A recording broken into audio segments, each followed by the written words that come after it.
Voilà, donc à partir de maintenant, nous sommes enregistrés. Bienvenue sur cette formation Flex for Imo, donc la branche immobilière de FlexVision. Donc, il s'agit de la Summer Academy. C'est une petite formation que nous avons mis en place pour cet été.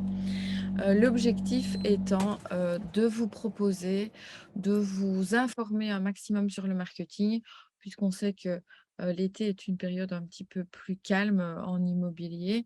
On s'est dit qu'autant mettre à profit votre temps dans des formations assez courtes. Alors, je ne vais pas tout représenter de nouveau qui nous sommes et ce que nous faisons, hormis que donc FlexVision est une agence de marketing qui ne fait pas que de l'immobilier, mais on a donc une branche qui est uniquement destinée à l'immobilier, qui s'appelle Flex for Immo.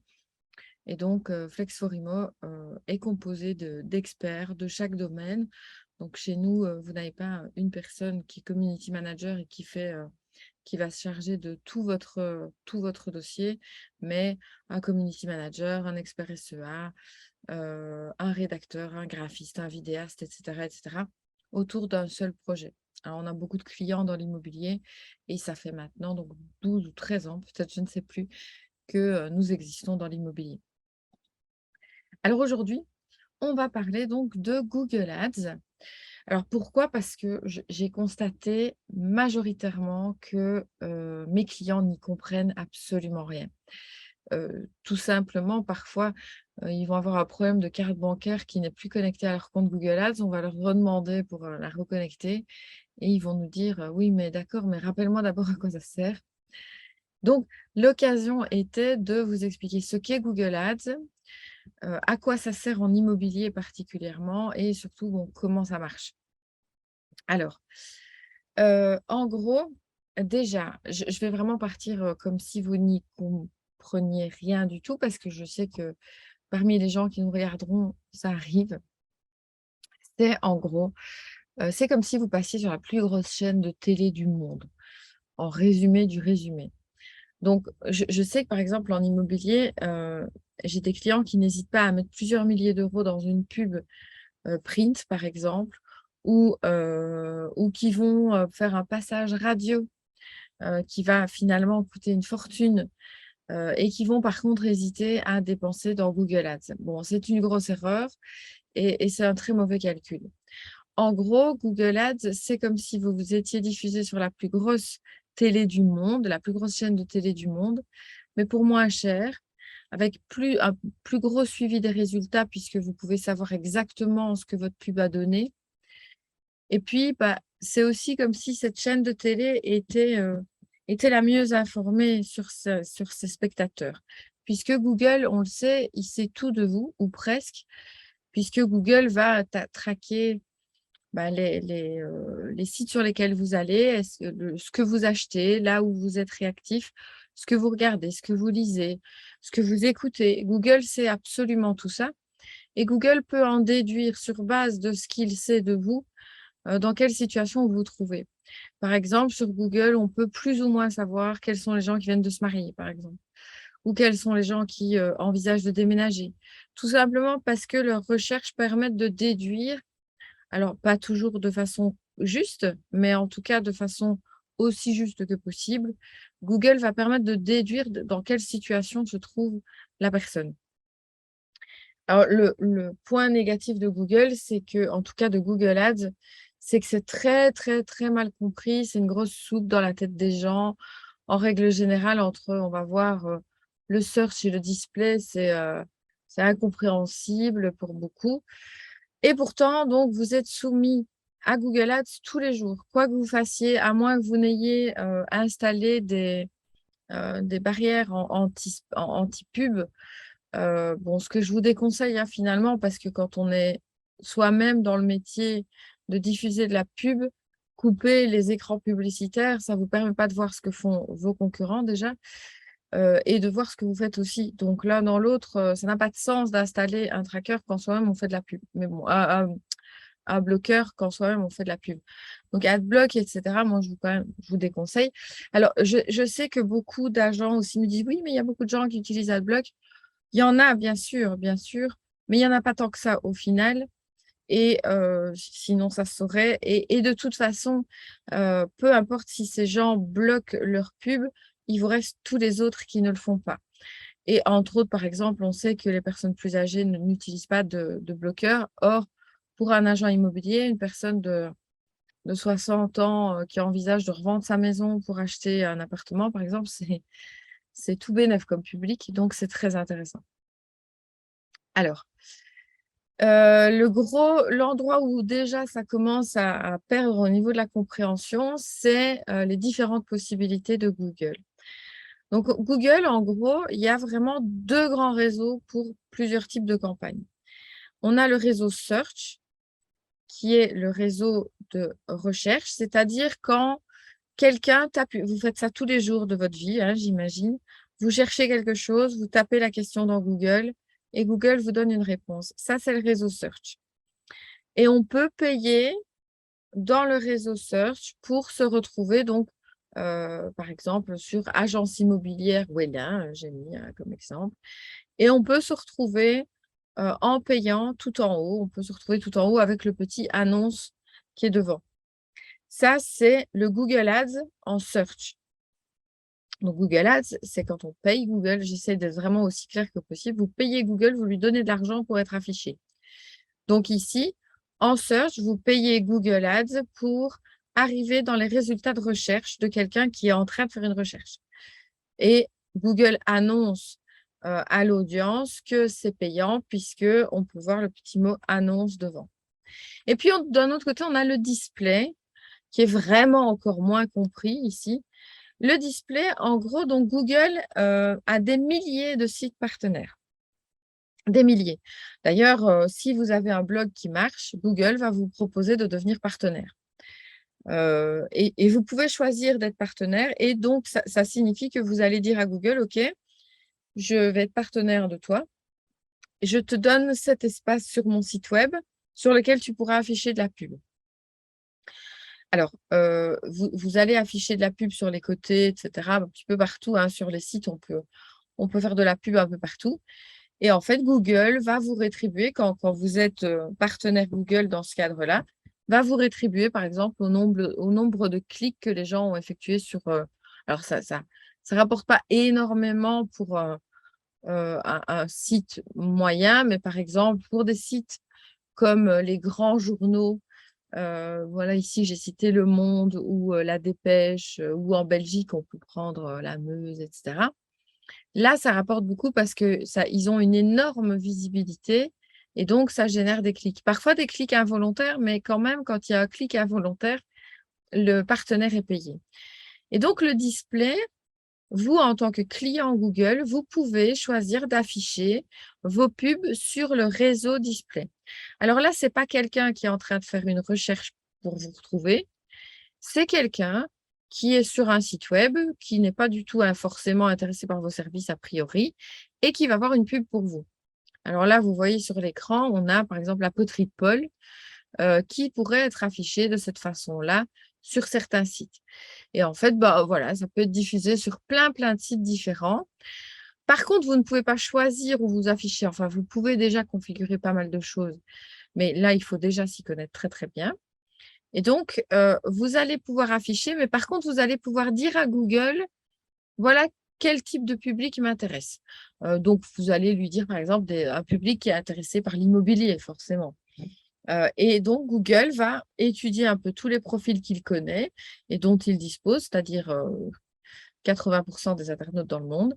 Et vous allez pouvoir lui dire, bah, moi, ceux qui m'intéressent, c'est les gens de Bruxelles qui sont intéressés par l'immobilier et qui ont entre tel âge et tel âge. Ça, c'est le display. Et là, vous allez diffuser de la pub. On va voir que chacun de ces deux grands réseaux a des fonctionnalités et des possibilités différentes. Alors, le Ads en Search, donc réseau de recherche, donc je rappelle, c'est du SEA, donc c'est payant. Donc, c'est quand vous vous retrouvez ici. Voilà. Ici, ça veut dire que ces gens ont payé pour se retrouver là. Ensuite, ici, on voit qu'il n'y a plus le mot annonce. Là, on est dans du résultat naturel. Donc, ça veut dire que ce sont des sites qui sont bien référencés. Ici, il n'y a pas besoin d'être bien référencé pour peu que vous payiez. Mais on va voir que, encore une fois, pour vous y retrouver, il faut encore être bon aussi dans votre construction publicitaire. Donc ça, c'est le Ads Search, donc en réseau de recherche. Et le display, bah voilà, donc c'est, par exemple, ici, je vous ai pris du display sur le site Comment ça marche. Comment ça marche, qui est un site qui est très, très visité. Bah, on voit qu'on a une pub de chez MMA, non, de la MAF, pardon. On voit qu'on a une pub pour donc Xbox et on voit ici une pub pour Microsoft. Donc, on est pas mal envahi ici. Donc, ça veut dire que Comment ça marche fait beaucoup de place aux espaces publicitaires Google, sans doute parce que ça doit leur rapporter pas mal. Et donc, bah, par exemple, admettons que moi, je sois... Donc, par exemple, dans mon cas, très clairement, puisque je suis énormément sur des sites d'agences immobilières, etc., Google sait que je suis intéressée par l'immobilier. Alors, c'est vrai que Google ne peut pas savoir si je suis intéressée par vendre un bien. Lui, il le déduit parce que je suis souvent sur des pages d'estimation. Il ne peut pas savoir que, ah bah oui, elle travaille dans le marketing immobilier. Donc, ça il n'est pas si intelligent que ça. Donc, moi, si je vais sur un site Comment ça marche, je pourrais potentiellement voir une pub destinée à l'immobilier. Mais quelqu'un qui est souvent sur des pages d'estimation pour le moment, etc., ça va souvent être quelqu'un qui veut faire estimer son bien. C'est rarement quelqu'un qui fait du marketing au fond. Donc, c'est vraiment intéressant de s'adresser comme ça et d'afficher, par exemple, quelqu'un qui serait en train de rechercher quelque chose sur comment ça marche et qui verrait estimer, faites estimer votre bien, pourquoi pas. C'est une façon de travailler donc dans le display ici. Alors, on va utiliser quel réseau Google? Donc, il y a bien deux réseaux Google, le search, le display. Quel réseau pour quel résultat? Le search est fabuleux parce que vous êtes classé dans les résultats de recherche et surtout dans les résultats de recherche locaux pour peu que vous configuriez bien votre requête. Alors, je m'explique quand je parle de bien configurer. Je vous donne l'exemple d'un client qui était arrivé chez nous après avoir travaillé avec quelqu'un qui s'y connaissait pas trop en Google. Et en fait, si c'était quelqu'un qui voulait cibler la Wallonie de mémoire, c'était quand même c'était une grosse entreprise de construction. Et il voulait cibler la Wallonie. Et la personne qui avait configuré sa pub avait ciblé en gros la Wallonie, mais sa façon de faire a été d'exclure le reste de la Belgique. Et cette personne n'avait pas compris que l'exclusion nécessite d'exclure tout. Et donc, elle avait autorisé en Belgique la Wallonie et exclu la Flandre, par exemple, et peut-être Bruxelles. Mais par contre, elle n'avait pas exclu le reste du monde. Ce qui veut dire que ce client, pendant 2 ans, a payé des clics en Angola, en Afrique, enfin partout, n'importe où. Tout simplement parce que la pub était mal configurée.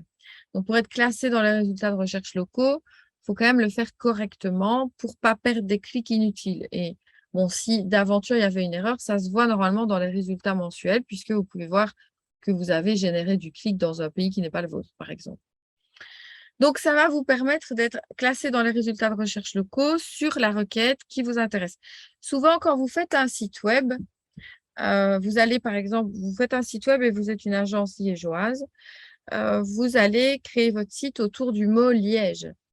C'est très difficile de référencer naturellement un site web sur 15 villes, à moins d'avoir un méga site, alors un méga site avec des pages dédiées, etc. Prenez par exemple des sites comme Trévis qui sont conçus pour être référencés sur plusieurs villes. Mais votre site web, en règle générale, il va être référencé sur une, peut-être deux, peut-être trois villes, peut-être trois communes, alors que peut-être vous voudriez être référencé sur 15 petits noms de patelins, etc. Et bien, Google Ads en search va vous permettre de travailler les mots-clés, par exemple, de toutes les petites communes sur lesquelles vous travaillez. Et même, vous pouvez référencer des petites des entités bien connues. Par exemple, allez, si je prends vers la région de Neupré, vers Liège, il y a un endroit qui s'appelle le Bois de Rognac où les gens aiment beaucoup vivre dans le Bois de Rognac. On peut travailler les mots-clés Bois de Rognac. etc., etc. Et vous prenez la même chose sur Bruxelles. Il y a des quartiers qui sont préférables à d'autres. Vous pourriez très bien ne travailler que ces mots-clés précis. Alors, vous allez pouvoir aussi être classé sur des mots-clés divers et variés, du genre faire estimer ma maison, vendre ma maison. Alors, bien sûr, on travaille malgré tout quand même maison à vendre, maison à acheter, etc. Bon, c'est des mots-clés qui vous rapportent moins des leads vendeurs, mais il y a des tas de mots-clés qu'on peut travailler. Et quand on fait vraiment un gros travail de search, on va lister plein de mots-clés au départ et puis certains vont s'annuler, d'autres, on va voir qu'ils coûtent peut-être trop cher, etc., etc. Alors, Google Ads en search, c'est aussi très favorable pour avoir un résultat immédiat. C'est-à-dire que vous n'attendez pas que votre site soit référencé, vous lancez la pub et elle génère des clics. Obligé puisque vous allez créer, par exemple, agence immobilière Bastogne. Quelqu'un va chercher agence immobilière Bastogne. Il y aura forcément des clics qui vont mener vers votre site web. Ça ne veut pas dire qu'ils vont devenir clients, hein. Si la personne, en arrivant sur votre site web, elle est déçue de l'aspect général, bah, peut-être elle va partir. Mais ça ne dépend pas de Google en soi. Alors, donc, ça a comme impact immédiatement l'augmentation de la visibilité du trafic sur votre site web. C'est aussi le gros intérêt, c'est que c'est un budget hyper contrôlable. Entre autres, sur Google Ads, il y a la possibilité de dire combien vous voulez dépenser par mois et donc de bien contrôler votre budget. Vous pouvez aussi lui dire jusqu'où vous ne voulez pas aller dans les enchères, etc. Il y a vraiment plein de possibilités au niveau de la gestion du budget. Alors, dans les défauts, la concurrence peut devenir très coûteuse, c'est-à-dire que, par exemple, sur les mots-clés agence immobilière Bruxelles, vous vous doutez bien que tout le monde joue dans cette cour-là et que comme c'est, je vais l'expliquer un petit peu plus loin, c'est un système d'enchères, c'est-à-dire que vous allez dire, moi, je veux bien pour les mots-clés agence immobilière Bruxelles, je veux bien aller jusque 50 centimes le clic. Pour peu que votre concurrent dise, oui, mais moi, je veux bien aller jusque 55 centimes le clic, on peut vite grimper dans la concurrence. C'est en ça aussi que souvent les clients me disent, oui, mais moi, je me situe derrière un tel. Oui, je comprends bien, mais par exemple, parfois, on n'a que 100 € de budget d'achat sur Google Ads en search et quelqu'un a peut-être 2 000 €. Et donc, cette personne-là va forcément enchérir au-dessus de vous. Et donc, sur certains mots-clés, ça ne sert à rien d'essayer de vous battre parce que vos concurrents sont plus forts parce qu'ils ont plus de budget d'enchère. Donc, la concurrence, c'est coûteux. C'est pour ça que parfois, il vaut mieux travailler des mots-clés plus petits, plus régionaux, encore plus locaux, plutôt qu'essayer d'avoir un grand espace. Et alors, les résultats sont éphémères, c'est-à-dire que ça n'a pas d'effet à long terme.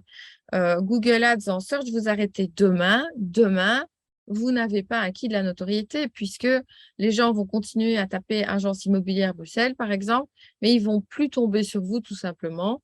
Et donc, ça n'a aucun effet dans le temps. Ça a un effet au moment où vous en faites, mais dès que vous arrêtez, ça n'a rien amélioré à votre notoriété. Alors, le display, par contre, donc je rappelle, le display, c'est quand vous affichez sur tous les sites partenaires de Google. Bon, c'est déjà, il y a 2 millions de sites web. Donc, c'est énorme. Et on sait qu'on touche entre 80% et 90% des utilisateurs du web dans le monde. C'est gigantesque, hein. Alors, c'est très efficace là pour la notoriété. Alors, je m'explique. Pour la notoriété, parce que, allez, Coca-Cola, par exemple, tu n'as pas besoin de faire de la pub pour vendre du coca, on le sait. Mais ce qu'ils veulent, c'est rester connus. Pour rester connus, ce qu'ils vont faire, c'est qu'ils vont diffuser partout, justement, entre autres dans le display. Vous voudriez que les gens aient l'impression que votre agence est un peu la seule agence de votre patelin. Eh bien, vous pouvez diffuser du display sur votre région et les gens qui ne sont peut-être pas du tout pour le moment dans une démarche immobilière vont voir partout, partout, partout l'agence immobilière de tel endroit, l'agence immobilière de tel endroit, partout, en permanence, parce qu'on peut aussi choisir le taux de répétition. Donc, on peut dire, je voudrais que les gens me voient 10 fois. Je voudrais que les gens me voient 10 fois en un mois, 10 fois en une semaine. Je voudrais que les gens me voient 10 fois en un an. On peut choisir tout ça. Et donc, on va diffuser, diffuser, diffuser pour que les gens aient l'impression que finalement, s'ils ont besoin un jour d'une agence immobilière, vous êtes la seule. Et donc, c'est en ça qu'on parle de notoriété. Alors, c'est très efficace pour la notoriété, mais moins efficace pour la conversion, puisqu'on sait très bien qu'on ne va pas chercher des gens qui sont par définition dans une démarche immobilière. Parce qu'on va souvent cibler vraiment des gens dans une localité. Maintenant, on peut cibler aussi les gens qui ont un intérêt pour l'immobilier. Bon, alors, c'est toujours bien, mais encore une fois, Google n'est pas magicien et il ne connaît pas forcément exactement la situation dans laquelle quelqu'un se trouve. Mais par exemple, quand vous voulez aussi recruter des nouveaux agents, des agents sont forcément identifiés par Google comme intéressés par l'immobilier. Si vous diffusez à mort, l'agent que vous avez envie de recruter va se dire, ah bah oui, ils mettent beaucoup d'argent dans leur communication, c'est une agence qui a le vent en poupe, donc je peux y aller. Alors, le CPC, c'est le coût par clic.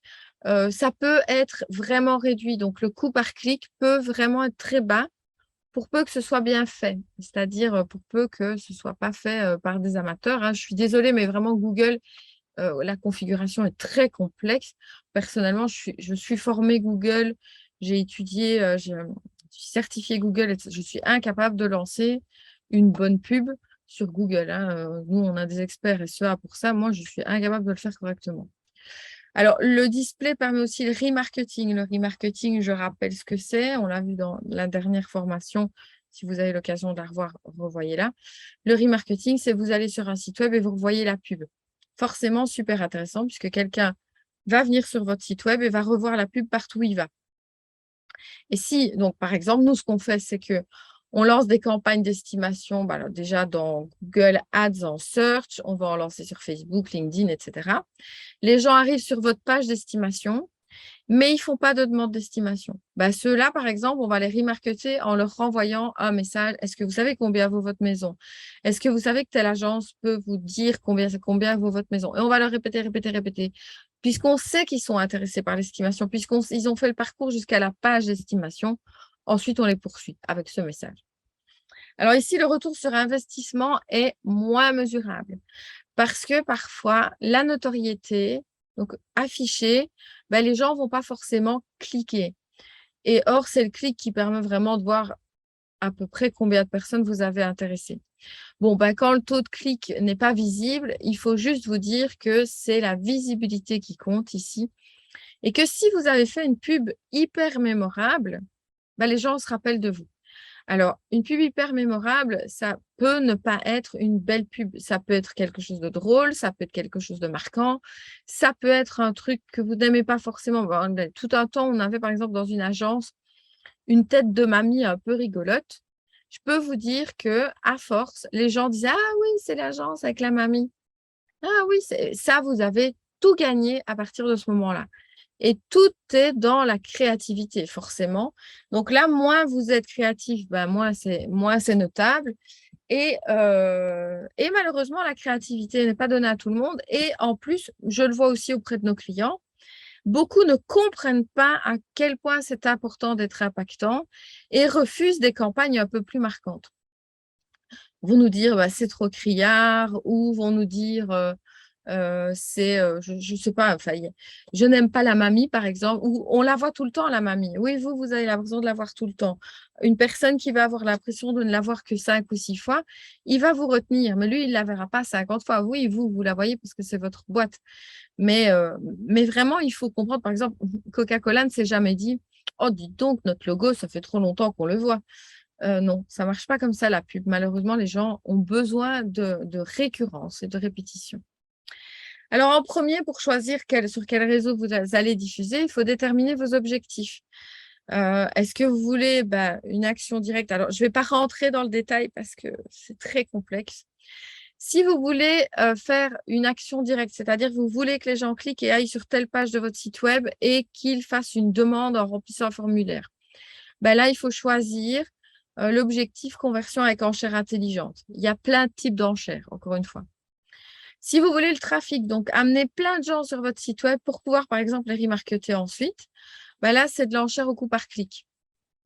Donc, c'est un type d'enchère également.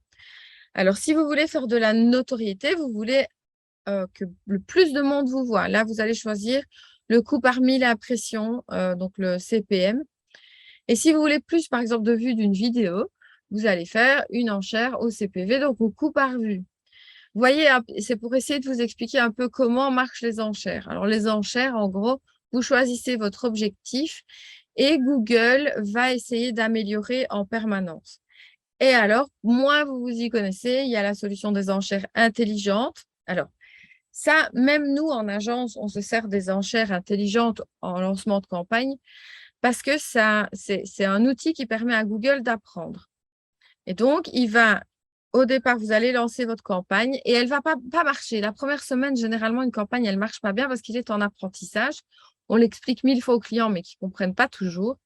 Donc, on lance une campagne et Google va tester. Il va se dire, ah tiens, tel genre de public réagit, je vais le montrer plus à tel genre de public. Tel genre de public ne réagit pas, j'arrête de lui montrer. Et il va essayer comme ça d'adapter. Donc, j'avais donné comme exemple, vous montrez à un utilisateur de Samsung une pub et on voit que, ah tiens, les utilisateurs de Samsung cliquent plus. Bah donc, je vais montrer plus la pub à d'autres utilisateurs de Samsung. Ou lui, il sait que vous êtes prof, ça marche bien chez les profs, ok, bah, je vais diffuser chez plus de profs, etc., etc. Et en fait, Google va apprendre et il va tout le temps moduler cette pub jusqu'à réussir à ce qu'elle ait un bon résultat. Après une semaine, ça veut dire que la pub, elle commence vraiment à atteindre son plafond d'apprentissage. Et puis, ça avance et il va lancer. Par contre, classique, nous, on voit qu'on a plein d'agences qui vont nous dire, plein d'agences immobilières, ah, ce mois-ci, je suis en vacances, stop la pub Google ou ah non, j'aime plus du tout dire ça, on va stopper la pub. Ben, qu'est-ce que ça signifie? Ça signifie que vous coupez l'apprentissage en cours de route et que donc tout est à refaire. Et à chaque fois, vous avez dépensé de l'argent pour l'apprentissage et au moment où vous pouvez en profiter, voilà. C'est typique aussi des gens qui nous demandent des campagnes. On a de grosses entreprises qui nous demandent parfois de faire des campagnes d'une semaine. C'est bien, mais une semaine, c'est trop court, généralement. Parce que forcément, l'apprentissage est toujours en cours au moment où la pub est finie. Alors, ensuite, il faut comprendre qu'il y a un algorithme dans Google qui prend en cher 3 grands éléments. D'abord, forcément, vous devez enchérir plus que vos concurrents. C'est-à-dire que si vous voulez absolument ressortir sur Agence Immobilière Bruxelles, vous devez savoir combien vos concurrents ont mis dedans. C'est pour ça que par moment, vous vous voyez pas alors que vous mettez de l'argent. Ça veut dire que simplement les autres mettent plus. Alors, qu'est-ce que ça veut dire? Ça veut dire tout bêtement aussi que normalement, vous devez aller voir chez nous, quand vous avez une campagne Google qui tourne, nos experts SEA, ils vont tous les jours vérifier que leurs clients se placent toujours. Et ils vont évidemment, si à un moment le clic il est à 1,50 € le clic, peut-être ils vont quand même pas enchérir à ce point-là, ils vont enchérir sur d'autres mots-clés moins chers. Ça dépend. Donc, il faut être capable d'optimiser en permanence vos enchères. C'est le premier point. Le second point, c'est le score de qualité. Et ça, beaucoup de gens l'ignorent, beaucoup de gens, mais il y a même des gens qui travaillent là-dedans qui l'ignorent. Le score de qualité, c'est que si vous dites à Google estimation de maison et que vous emmenez la personne vers votre page d'accueil sur laquelle il n'est pas du tout question d'estimation, pour Google, ça veut dire qu'il n'y a pas de pertinence entre ce que vous avez proposé et la page sur laquelle on arrive, puisque Google, il va scroller. Et donc, il va se dire, OK, il n'y a pas une grande pertinence, donc il dit qu'il va faire ça, et puis quand on arrive dessus, c'est pas ça. Et votre pub, elle a moins de valeur déjà. Elle est moins efficace aux yeux de Google, donc elle va vous coûter plus cher. Alors, il va aussi, donc, je vous donne encore un exemple au niveau du score de qualité. Par exemple, nous, ce qu'on fait quand on fait une campagne d'estimation, on va amener les gens vers une page sur laquelle on parle énormément d'estimation et sur laquelle il y a un formulaire pour demander une estimation.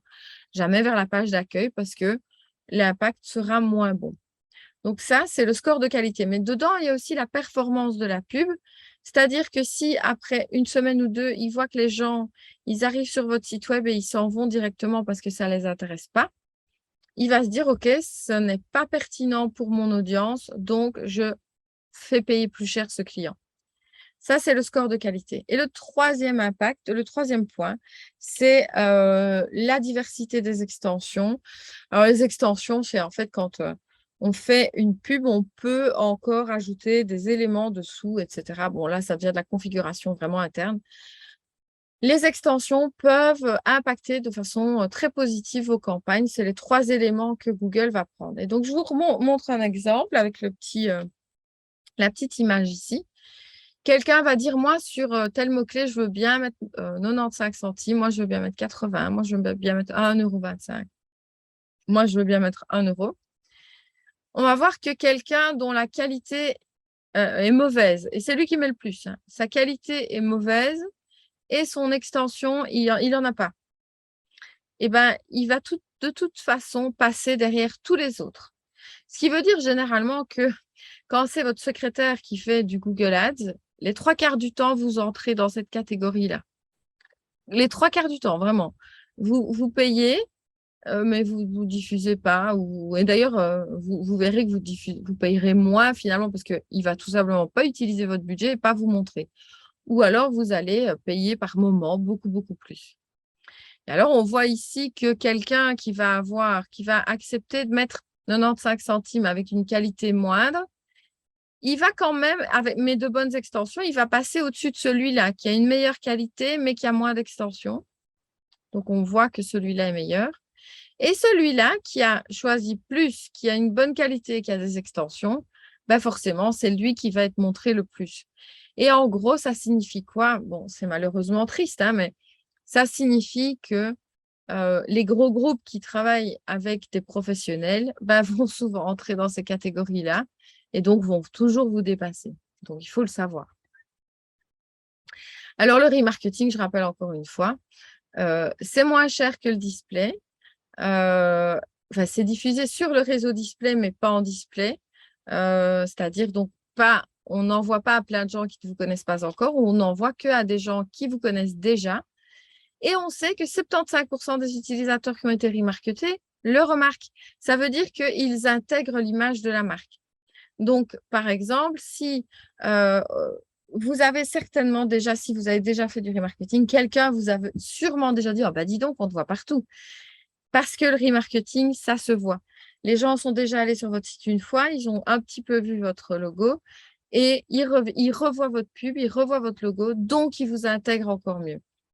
Alors, ça permet aussi de personnaliser les incitants, c'est-à-dire que quelqu'un qui va sur une page d'estimation, on peut lui montrer de l'estimation. Quelqu'un qui va sur encoder vos critères de recherche, on peut leur rappeler d'encoder leurs critères de recherche, etc. Et encore une fois, c'est un bon suivi statistique puisque dans Google Analytics, vous allez pouvoir voir quels sont les clients potentiels ou les prospects qui reviennent pour une seconde, une troisième ou une quatrième fois. Voilà, j'espère que vous avez plus ou moins compris comment fonctionnait Google parce que l'idée n'était pas de rentrer dans le détail de comment créer une campagne. J'en suis bien incapable, je vous avoue.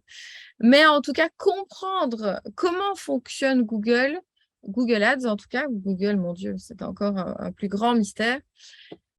Voilà, normalement, vous devriez avoir vu un petit peu à quoi ça sert et pourquoi c'est important.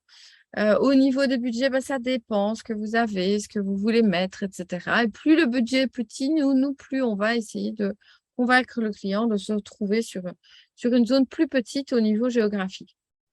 Alors, la prochaine fois, on va parler de Google My Business et on va vous expliquer pourquoi c'est vital pour une entreprise et comment vous pouvez l'améliorer. Si vous êtes inscrit à la formation d'aujourd'hui, vous n'avez plus rien à faire. Sinon, si vous avez une question, voilà, vous avez ici 2 mails, info@flexvision.be ou directement pour moi, cc, donc comme Christelle Charlier, @flexvision.be. Si vous n'êtes pas encore inscrit, de toute façon, dans quelques minutes, ça va être affiché sur tous nos réseaux, Instagram, Facebook, etc. N'oubliez pas de rejoindre le groupe Flex4Imo sur Facebook, où vous pourrez, entre autres, être informé du prochain webinaire aussi. Voilà, sur ce, je vous souhaite, j'avais dit une demi-heure, c'est parfait. Je vous souhaite un très bon mercredi et on se retrouve mercredi prochain donc pour Google My Business pour les nuls. À très bientôt.